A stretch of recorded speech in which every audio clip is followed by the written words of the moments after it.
Assalamualaikum warahmatullahi wabarakatuh. Kami dari kelompok satu ingin mempresentasikan kerja kelompok kami. Sebelumnya, perkenalkan nama saya Rima dengan NIM 11220005. Selanjutnya, Saya Putri dengan NIM 11220330. Isma Zatri Saswina dengan NIM 11220478. kami dari kelompok satu ingin mempresentasikan hasil kerja kelompok kami yang berjudul Proyek Sistem Informasi Penyewaan Kos Berbasis Mobile pada Kos Khairiyah.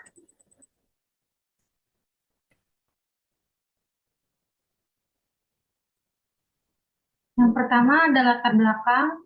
Dikarenakan kebutuhan rumah yang signifikan, kos menjadi pilihan utama karena fleksibel dan terjangkau. Namun, proses pencari kos masih kurang efisien karena calon penyewa harus mencari informasi secara manual, sementara pemilik kos memerlukan media promosi yang lebih efektif agar informasi ketersediaan kamar tersampaikan dengan baik.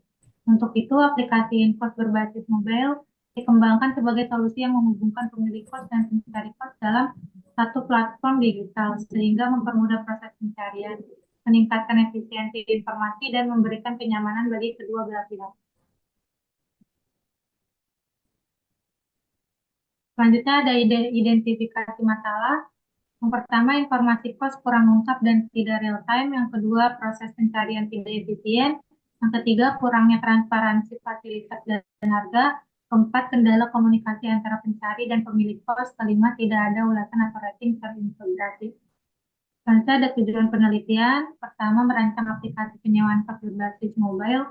Kedua, mempermudah transaksi sewa dan pembayaran online. Ketiga, meningkatkan akses informasi secara real time. Selanjutnya ada manfaat penelitian. Manfaat bagi pencari kos yaitu mencari kos sesuai budget dan lokasi dengan tepat. Yang kedua ada informasi lengkap dan real time. Selanjutnya ada manfaat bagi pemilik kos, manajemen kamar dan penyewa lebih teratur, dan promosi lebih luas secara digital. Lalu di sini ada tahap penelitian. Yang pertama itu adalah inisiasi, yang dimana kita itu mencari tahu apa sih permasalahan yang ada di host Khairia ini. Lalu selanjutnya ada perencanaan proyek. Nah, setelah kita udah tahu permasalahannya, di sini kita jabarin apa aja yang harus kita buat untuk mengatasi masalah tersebut. Lalu yang ketiga itu adalah pelaksanaan proyek yang dimana kalau misalkan kita udah tahu masalahnya apa, di sini kita langsung melaksanakan apa yang harus uh, dilakukan untuk apa namanya untuk menyelesaikan masalah tersebut. Lalu ada pemantauan dan pengendalian proyek yang di sini itu ada yang dimana ketika web tersebut sudah berjalan, yang pasti kita harus memantaunya apakah ada bug atau ada error. Lalu yang terakhir itu adalah penutupan proyek, yang dimana kita itu membuat laporan tentang apa yang sudah kita buat. Lalu selanjutnya ada tempat dan waktu penelitian. Penelitian ini tuh dilakukan pada Kos Hoiria yang berlokasi di Jalan Ancol Selatan nomor 126 RT 007 RW 007 Gang Bombay 7C Sunter Agung Tanjung Priuk Jakarta Utara. Lalu teknik pengumpulan datanya yang pertama itu ada observasi, yaitu kita ke kos Hoirianya itu secara langsung untuk ngelihat bagaimana sih keadaan kosannya itu. Lalu ada wawancara, yaitu kita mewawancarai pemilik kos tersebut. Lalu yang ketiga itu adalah studi pustaka, yaitu kita mencari berbagai jurnal untuk studi pustaka kita. Lalu bab 4 berlanjut ke Word. Pada bab 4 ini, hasil penelitian dan pembahasan. Pertama, kita melakukan proses inisialisasi proyek. Tahap ini memberikan tahapan awal, gambaran mengenai bagaimana pengembangan sistem informasi pada Kos Khairiyah berjalan. Kemudian pada tahap inisialisasi ini melibatkan perumusan masalah, studi literatur, pengumpulan data, analisis kebutuhan sistem, perancangan sistem, pembuatan sistem, dan selesai tahap akhir. Deskripsi produk, aplikasi pencari kos ini merupakan sebuah platform digital yang dirancang untuk mempermudah pencarian kos dengan aplikasi ini. Pencarian kos dapat mencari penginapan, misalnya untuk pelajar, pekerja, orang yang ingin menginap sementara sesuai dengan kondisi seperti lokasi, harga, maupun fasilitas.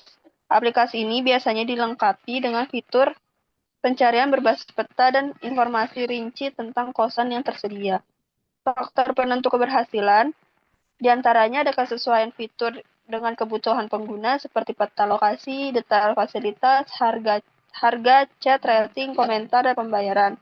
Kemudian UI dan UX yang sangat mudah, keamanan data dan transaksi, kualitas informasi kos, data secara real-time, akurat, dan diperbarui, respon dan feedback pengguna untuk memperbaikan aplikasi. Keuntungan yang diharapkan, bagi pencari kos, lebih hemat waktu, praktis, real-time, bisa menyesuaikan dengan budget dan kebutuhan. Bagi pemilik kos, promosi akan lebih mudah dan luas, biaya hemat, komunikasi langsung dengan calon penyewa. Kemudian ada teknologi yang digunakan pada tahap ini. Proses pengembangan metode pengembangan yang kami lakukan adalah waterfall, yaitu melakukan analisis, desain aplikasi, implementasi, dan pengujian. Kemudian perangkat desain dan implementasi kami menggunakan Draw.io sebagai pembuatan use case, activity diagram, dan class diagram.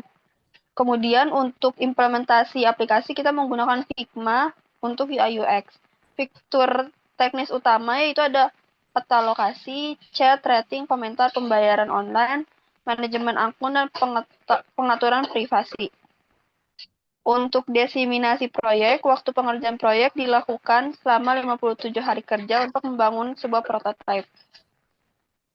Antara lain ada analisis desain sistem itu sendiri, pembuatan UML, kemudian ada pembuatan low fidelity dan high fidelity, testing prototype, training user atau SDM, dan terakhir maintenance. Kemudian di sini ada gambar Gantt chart. Gantt chart adalah sebuah pengerjaan proyek kami dituangkan ke dalam visualisasi Gantt chart tersebut agar mempermudah melihat penjadwalan yang akan kami lakukan.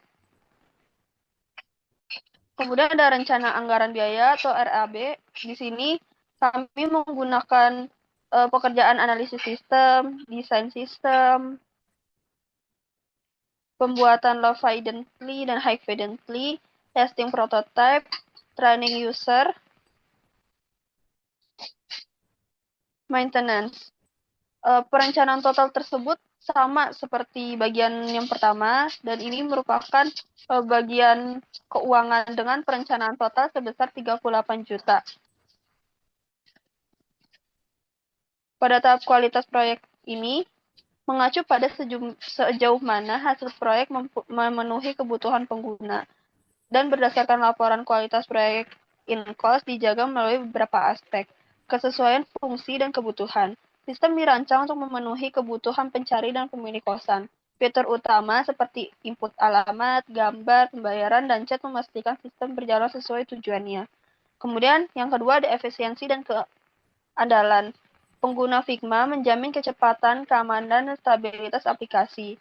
Proses testing program, uji fungsional dilakukan sebelum implementasi untuk memastikan prototipe berjalan dengan lancar. Kemudian ketiga ada keamanan dan privasi. Data pemilik dan pencari kosan dilindungi dari akses tidak sah melalui sistem login dan manajemen hak akses pengguna. Kemudian keempat ada kemudahan pengguna atau usability. Antar pengguna, UI UX dibuat intuitif dan responsif, dapat diakses dari berbagai perangkat termasuk ponsel. Kemudian pelatihan pengguna dilakukan agar pemilik kos dan pencari kos mudah beradaptasi pada aplikasi tersebut. Terakhir, pemeliharaan dan dokumentasi. Hal ini dilakukan sebagai tahap maintenance dan dokumentasi, memastikan keberlanjutan dan kemudahan pengembangan di masa depan. Selanjutnya ada sumber daya proyek. Sumber daya proyek merupakan faktor utama dalam pelaksanaan proyek in-cost berdasarkan work breakdown, struktur, WBS, dan metodologi penelitian. Sumber daya yang digunakan meliputi A. Sumber daya manusia, tim pengembang, mahasiswa, dan prima, ada Trianggraini, Isma, dan Sasmina, peran project manager, pengatur jadwal dan koordinasi, sistem analis, melakukan analis kebutuhan sistem, prototyper, mengembangkan prototype, tester, melakukan uji coba dan perbaikan pada prototype, dokumentasi dan trainer, menyusun dan melatih pengguna. Selanjutnya ada sumber daya perangkat keras atau hardware. Pertama ada laptop atau PC, yang kedua perangkat pengguna komputer, laptop, ponsel untuk mengakses sistem. Yang selanjutnya ada sumber daya perangkat lunak software, Figma, aplikasi pembuat prototype, Draw.io, pembuatan diagram UML. Selanjutnya ada sumber daya pendukung, dokumentasi, dan literatur atau jurnal. Oke, lalu selanjutnya ada pelaksanaan proyek. Di sini kita menggunakan use case. Di sini aktornya itu ada pencari kos, terus dia bisa membuat akun dan login. Di sini misalkan kalau dia mau login, dia harus membuat akunnya terlebih dahulu, makanya di sini include. Lalu di login ini dia bisa mencari kos, melihat kos, melakukan pembayaran, menyewa kos, terus bisa untuk lupa password, mengganti password, dan logout. Di sini semuanya extend. Dan untuk ini include, karena kalau mau ngelihat ini dia harus mengklik lihat detail kos. Oke, selanjutnya ada use case diagram untuk pemilik kos, kurang lebih sama, yang dimana kalau misalkan mau login dia harus buat akun terlebih dahulu, terus dia bisa melakukan pembayaran, memberikan deskripsi, melihat daftar kos, terus dia bisa melihat detail kos, bisa logout, kurang lebih sama. Lalu di sini ada activity diagramnya. Di sini untuk usernya, user itu membuka aplikasi InCos, lalu sistemnya itu akan menampilkan halaman login. Nah, di sini usernya login, habis itu dia melakukan validasi, habis validasi dia diproses dulu apakah benar atau tidak. Kalau salah dia akan kembali lagi ke login, akan memasukkan login lagi. Kalau benar, dia nanti akan menampilkan inputan alamatnya. Habis itu user akan memasukkan alamatnya ada di mana, lalu baru bisa masuk ke halaman beranda. Lalu untuk detail cost, yang dimana di sini user itu sudah membuka aplikasi InCos, terus sistemnya itu menampilkan halaman beranda, lalu usernya itu memilih kos yang sesuai keinginan pencari kos, lalu setelah itu sistem akan menampilkan halaman detail cost. Selanjutnya ada untuk activity diagram pencarian cost. Di sini ada user itu membuka aplikasi InCos, lalu nanti sistem menampilkan beranda. Nanti terus selanjutnya user memilih kategori, sistem akan menampilkan kategori cost. Di situ user mengklik ikon pencarian dan nanti sistem akan menampilkan hasil pencarian tersebut. Lalu di sini ada pembayaran kos, yang dimana yang pertama user itu membuka aplikasi InCos, habis itu sistemnya ngasih menampilkan beranda, terus usernya milih kos yang sesuai, habis itu sistem menampilkan halaman detail kos. Nah, setelah itu user ini harus mengklik ikon harga, baru nanti di aplikasi InCosnya itu akan menampilkan metode pembayaran yang akan digunakan oleh user. Lalu selanjutnya ada sistem chat, yaitu yang pertama bisa membuka InCos, sistem menampilkan beranda, habis itu pilih user memilih kos yang sesuai, habis itu menampilkan halaman detail, sistem akan menampilkan halaman detail, habis itu user mengklik icon chat ibu kos, baru nanti sistem akan menampilkan halaman chat bersama dengan ibu kosnya tersebut. Selanjutnya ada kelas diagram, yang dimana di sini ada pembayaran, ada komentar, ada pencari kos. Di sini contohnya pencari kos itu dapat melakukan pembayaran, terus pencari kos itu dapat memberikan komentar, terus pencari kos itu dapat mencari kamar kosan, terus pencari kos dapat melakukan rating, dapat melakukan chat, dan juga hampir sama dengan pemilik kos, yang dimana pemilik kos itu dapat melakukan memberikan komentar dan juga melakukan chat. Lalu di sini ada ERD atau Entity Relationship Diagram, yang dimana di sini ada pembayaran, dia memiliki atribut ID penyewa, ID pembayar, ID pembayaran, ID cost, tanggal pembayaran, metode pembayaran, terus jumlah pembayaran, di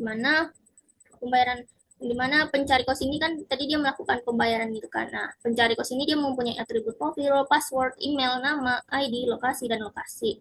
Pencari kos itu dapat menyewa kamar kos yang dimana kamar kos ini memiliki atribut rating, ID, lokasi, harga, rating, deskripsi, dan tipe.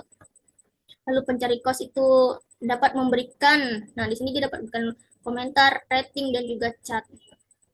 Lalu di kamar kos itu pasti dia memiliki pemilik kos itu dia memiliki kamar kos yang dimana pemilik kos itu dia mempunyai atribut email, nama, password, lokasi, dan juga ID. Selanjutnya ada user interface. Di sini ada tampilan awal yaitu, aduh aku ngeblank.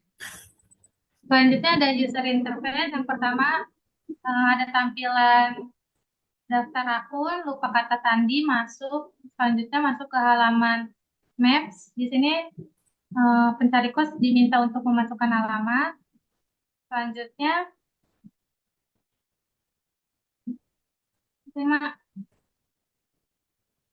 ada halaman beranda. Di sini pencari kos bisa memilih kategori, sendiri, berdua, bertiga.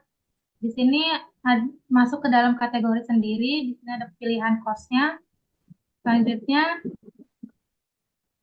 di sini ada deskripsi kamar kos, menu chat, komentar, dan harga. Masuk ke halaman chat. Di sini ada halaman chat dengan ibu kos. Selanjutnya ada rating, komentar, dan selanjutnya ada tampilan informasi pembayaran, tampilan metode pembayaran, dan informasi pembayaran. Selanjutnya ada pengendalian proyek. Pengendalian proyek ini menggunakan langkah-langkah berikut. Yang pertama, pengujian aplikasi menggunakan metode black box testing. Kedua, pengujian oleh pengguna akhir untuk memberikan masukan sistem. Ketiga, kuesioner untuk mengukur tingkat kepuasan pengguna terhadap sistem. Yang terakhir ada penutup proyek. Tahap akhir dari sebuah proyek melibatkan pertama dokumentasi proyek serta laporan penguji manual pengguna serta terima kepada pemangku kepentingan. Selanjutnya ada evaluasi proyek dan pembubaran tim proyek. Kesimpulan, sistem informasi penyewaan kos berbasis mobil ini dapat membantu mempermudah proses pencari dan pengelola kos.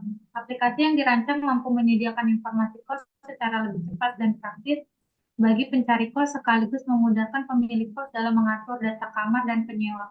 Dengan adanya sistem ini, proses sewa-menyewa menjadi lebih efisien karena informasi dapat diakses kapan saja melalui perangkat mobile tanpa harus datang langsung ke lokasi.